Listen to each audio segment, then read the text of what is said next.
ਬ੍ਰਹਿਮੰਡ ਦੀ ਯਾਤਰਾ ਦੇਖ ਰਹੇ YouTube ਚੈਨਲ ਤੇ ਸਾਰੇ ਦਰਸ਼ਕਾਂ ਦਾ ਨਿੱਘਾ ਸਵਾਗਤ ਹੈ। ਤੇ ਆਪਾਂ ਦੋਸਤੋ ਪਿਛਲੇ ਦਿਨ ਹੀ ਇਹ ਚੈਨਲ ਸ਼ੁਰੂ ਕੀਤਾ ਸੀ ਤੇ ਤੁਹਾਡੇ ਵੱਲੋਂ ਕਾਫੀ ਹੁੰਗਾਰਾ ਇਸ ਚੈਨਲ ਨੂੰ ਮਿਲ ਰਿਹਾ ਹੈ ਔਰ ਮੈਨੂੰ ਇਹ ਦੱਸਦਿਆਂ ਵੀ ਖੁਸ਼ੀ ਹੋ ਰਹੀ ਹੈ ਕਿ ਤੁਸੀਂ ਬ੍ਰਹਿਮੰਡ ਸੰਬੰਧੀ ਜਾਣਕਾਰੀਆਂ ਵਿੱਚ ਦਿਲਚਸਪੀ ਲੈ ਰਹੇ ਹੋ। ਤੇ ਨਹੀਂ ਤਾਂ ਇਸ ਤਰ੍ਹਾਂ ਹੀ ਹੁੰਦਾ ਹੈ ਕਿ ਅਸੀਂ ਅਸਟ੍ਰੋਨੋਮੀ ਦੇ ਵਿੱਚ ਘੱਟ ਦਿਲਚਸਪੀ ਲੈਂਦੇ ਹਾਂ ਅਤੇ ਐਸਟ੍ਰੋਲੋਜੀ ਦੇ ਵਿੱਚ ਵਧੇਰੇ ਦਿਲਚਸਪੀ ਲੈਂਦੇ ਹਾਂ। ਲੇਕਿਨ ਜਿਉਂ-ਜਿਉਂ ਸਾਡਾ ਗਿਆਨ ਬ੍ਰਹਿਮੰਡ ਬਾਰੇ ਵੱਧਦਾ ਜਾਂਦਾ ਹੈ ਤੇ ਸਾਨੂੰ ਕਾਫੀ ਸਾਰੀਆਂ ਚੀਜ਼ਾਂ ਨੇ ਜਿਹੜੀਆਂ ਉਹਨਾਂ ਵਿੱਚ ਦਿਲਚਸਪੀ ਵੀ ਪੈਦਾ ਹੋ ਜਾਂਦੀ ਹੈ। ਤੁਹਾਨੂੰ ਯਾਦ ਹੋਵੇਗਾ ਕਿ ਛੋਟੇ ਹੁੰਦਿਆਂ ਬਚਪਨ ਦੇ ਵਿੱਚ ਆਪਾਂ ਕੋਠਿਆਂ ਤੇ ਪੈ ਕੇ ਤਾਰੇ, ਅਸਮਾਨ ਦੇਖਦੇ ਸੀ ਤੇ ਸਾਡੇ ਜਿਹੜੇ ਬਜ਼ੁਰਗ ਸੀ ਉਹ ਟਾਈਮ ਦਾ ਅੰਦਾਜ਼ਾ ਤਾਰਿਆਂ ਦੀ ਚਾਲ ਤੋਂ ਲਾਉਂਦੇ ਸੀ। ਖਿੱਤੀਆਂ, ਤਿੰਗੜ ਤਾਰੇ, ਮੰਜੀ ਇਹ ਤੇ ਇਸੇ ਤਰ੍ਹਾਂ ਇੱਕ ਅਸੀਂ ਦੇਖਦੇ ਸੀ ਕਿ ਆਕਾਸ਼ ਦੇ ਵਿੱਚ ਇੱਕ ਇਸ ਤਰ੍ਹਾਂ ਦਾ ਰਸਤਾ ਜਿਹਾ ਬਣਿਆ ਹੋਇਆ ਹੈ ਜਿਸ ਦੇ ਵਿੱਚ ਧੂੜ, ਤਾਰੇ ਤੇ ਇੱਕ ਕਿਸਮ ਦਾ ਬੈਂਡ ਜਿਹਨੂੰ ਆਪਾਂ ਕਹਿ ਲਓ ਜਾਂ ਕਹਿ ਲਓ ਇੱਕ ਕਮਾਨ ਦੀ ਸ਼ਕਲ ਦਾ ਰਸਤਾ ਜਿਹਾ ਸਾਨੂੰ ਦਿਖਾਈ ਦਿੰਦਾ ਸੀ, ਜਿਸ ਨੂੰ ਅਸੀਂ ਛੜਿਆਂ ਦਾ ਰਸਤਾ ਕਹਿੰਦੇ ਸੀ। ਪਰ ਦੋਸਤੋ ਇਹ ਮਿਲਕੀ ਵੇ ਗਲੈਕਸੀ ਹੈ। ਸੋ ਅੱਜ ਦੇ ਪ੍ਰੋਗਰਾਮ ਦੇ ਵਿੱਚ ਆਪਾਂ ਜਿਹੜੀ ਗੱਲ ਕਰਾਂਗੇ ਉਹ ਕਰਾਂਗੇ ਕਿ ਜਿਹੜੀਆਂ ਸਾਡੀਆਂ ਗਲੈਕਸੀਜ਼ ਨੇ ਤੇ ਜਿਸ ਦੇ ਵਿੱਚ ਅਸੀਂ ਰਹਿ ਰਹੇ ਹਾਂ ਇਹ ਕਿਸ ਜਗ੍ਹਾ ਤੇ ਅਸੀਂ ਰਹਿ ਰਹੇ ਹਾਂ, ਕਿਸ ਗਲੈਕਸੀ ਦਾ ਇਹ ਹਿੱਸਾ ਹੈ। ਸੋ ਦੋਸਤੋ ਸਾਡੀ ਗਲੈਕਸੀ ਦਾ ਨਾਮ ਹੈ ਮਿਲਕੀ ਵੇ ਗਲੈਕਸੀ ਜਾਂ ਕਹਿ ਲਓ ਦੁਧੀਆ ਆਕਾਸ਼ ਗੰਗਾ। ਸੋ 1 ਲੱਖ ਪ੍ਰਕਾਸ਼ ਵਰ੍ਹਿਆਂ ਦੇ ਵਿੱਚ ਫੈਲੀ ਹੋਈ ਹੈ ਤੇ ਜਿਹੜਾ ਸਾਡਾ ਸੌਰ ਮੰਡਲ ਹੈ ਜਿਸ ਦੇ ਵਿੱਚ ਸਾਡੀ ਧਰਤੀ ਵੀ ਹੈ, ਸੂਰਜ ਦੇ ਆਲੇ ਦੁਆਲੇ ਜਿਹੜੇ ਗ੍ਰਹਿ ਹਨ ਉਹ ਸਾਰੇ ਘੁੰਮਦੇ ਨੇ। ਇਹ ਇਸ ਦੇ ਕੇਂਦਰ ਤੋਂ ਤਕਰੀਬਨ 27,000 ਪ੍ਰਕਾਸ਼ ਵਰ੍ਹੇ ਦੂਰ ਨੇ। ਤੇ ਜੇ ਅਸੀਂ ਮਿਲਕੀ ਵੇ ਗਲੈਕਸੀ ਨੂੰ ਪਾਰ ਕਰਨਾ ਹੋਵੇ, ਮਤਲਬ ਜਾਂ ਆਪਾਂ ਕਹੀਏ ਕਿ ਕਿੰਨੀ ਕੁ ਵੱਡੀ ਹੈ, ਤਾਂ ਦੋਸਤੋ 1 ਲੱਖ ਪ੍ਰਕਾਸ਼ ਵਰ੍ਹੇ ਸਾਨੂੰ ਚਾਹੀਦੇ ਨੇ ਇਸ ਨੂੰ ਪਾਰ ਕਰਨ ਨੂੰ। ਤੇ ਏਡਾ ਇਹਦਾ ਆਕਾਰ ਹੈ ਤੇ ਰੋਸ਼ਨੀ ਦੀ ਸਪੀਡ ਤੁਸੀਂ ਜਾਣਦੇ ਹੀ ਹੋ। ਰੋਸ਼ਨੀ ਦੀ ਸਪੀਡ ਤਕਰੀਬਨ 1 ਸੈਕਿੰਡ ਦੇ ਵਿੱਚ ਜਿਹੜੀ ਰੋਸ਼ਨੀ ਹੈ ਉਹ ਤਕਰੀਬਨ 3 ਲੱਖ ਕਿਲੋਮੀਟਰ ਕੱਢਦੀ ਹੈ, ਜਾਂ ਕਹਿ ਲਓ ਬਈ 97,000 ਕੁਛ ਬਣਦਾ ਹੈ।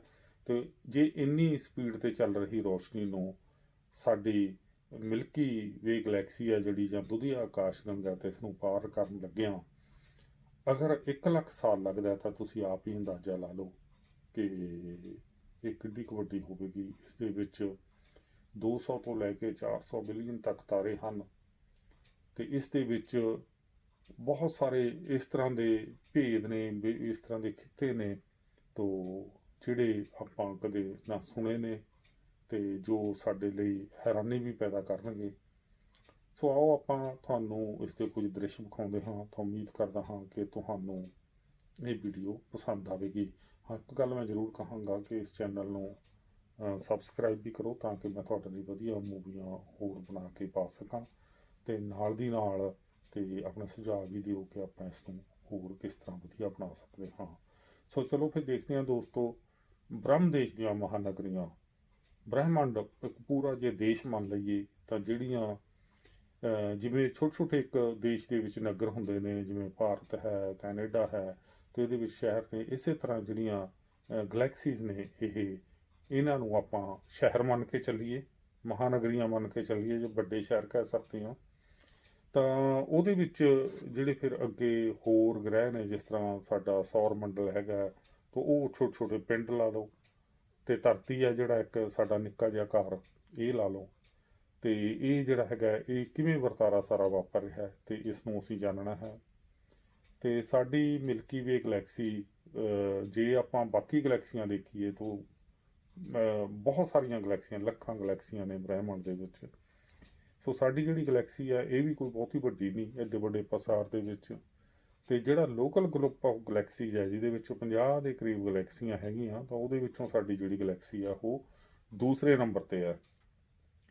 ਸੋ ਇਸ ਦੇ ਨਾਲ ਇਹਦੀਆਂ ਗੁਆਂਢੀ ਗਲੈਕਸੀਆਂ ਨੇ 2, ਤੇ ਲਾਰਜ ਮੈਗਲੈਨਿਕ ਕਲਾਊਡ ਅਤੇ ਸਮਾਲ ਮੈਗਲੈਨਿਕ ਕਲਾਊਡ। ਤੇ ਉਸ ਤੋਂ ਅੱਗੇ ਜਿਹੜੀ ਹੈਗੀ ਐਂਡਰੋਮੇਡਾ ਗਲੈਕਸੀ।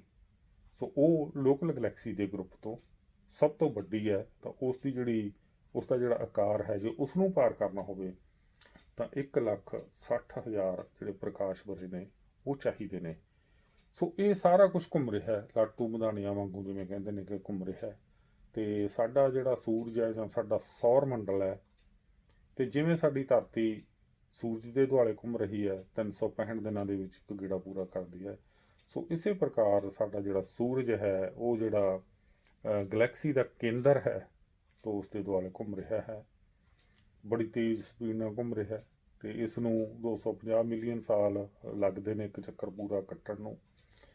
ਤੇ ਇਹ ਬੜਾ ਹੀ ਅਜੀਬ ਵਰਤਾਰਾ ਹੈ। ਤੋਂ ਐਡੀ ਵੱਡੀ ਮਸ਼ੀਨ ਪਤਾ ਨਹੀਂ ਕਿਸ ਤਰ੍ਹਾਂ ਚੱਲ ਰਹੀ ਹੈ ਤੇ ਕਿਵੇਂ ਚੱਲ ਰਹੀ ਹੈ। ਤੇ ਅਸੀਂ ਦੇਖਣ ਨੂੰ ਇਸ ਤਰ੍ਹਾਂ ਲੱਗਦਾ ਕਿ ਅਸੀਂ ਤਾਂ ਘਰੋਂ ਨਿਕਲੇ ਨਹੀਂ, ਲੇਕਿਨ ਜਿਸ ਤਰ੍ਹਾਂ ਸਾਡੀ ਧਰਤੀ ਘੁੰਮ ਰਹੀ ਹੈ, ਜਿਸ ਤਰ੍ਹਾਂ ਪੂਰਾ ਸੌਰ ਮੰਡਲ ਘੁੰਮ ਰਿਹਾ ਹੈ, ਜਿਸ ਤਰ੍ਹਾਂ ਗਲੈਕਸੀ ਘੁੰਮ ਰਹੀ ਹੈ, ਸੋ ਉਹਦੇ ਹਿਸਾਬ ਨਾਲ ਅਸੀਂ ਲੱਖਾਂ ਕਿਲੋਮੀਟਰ ਘੰਟੇ ਦੇ ਵਿੱਚ ਟਰੈਵਲ ਕਰ ਰਹੇ ਹਾਂ, ਘੁੰਮ ਰਹੇ ਹਾਂ, ਸਾਰਾ ਕੁਝ ਘੁੰਮ ਰਿਹਾ ਹੈ।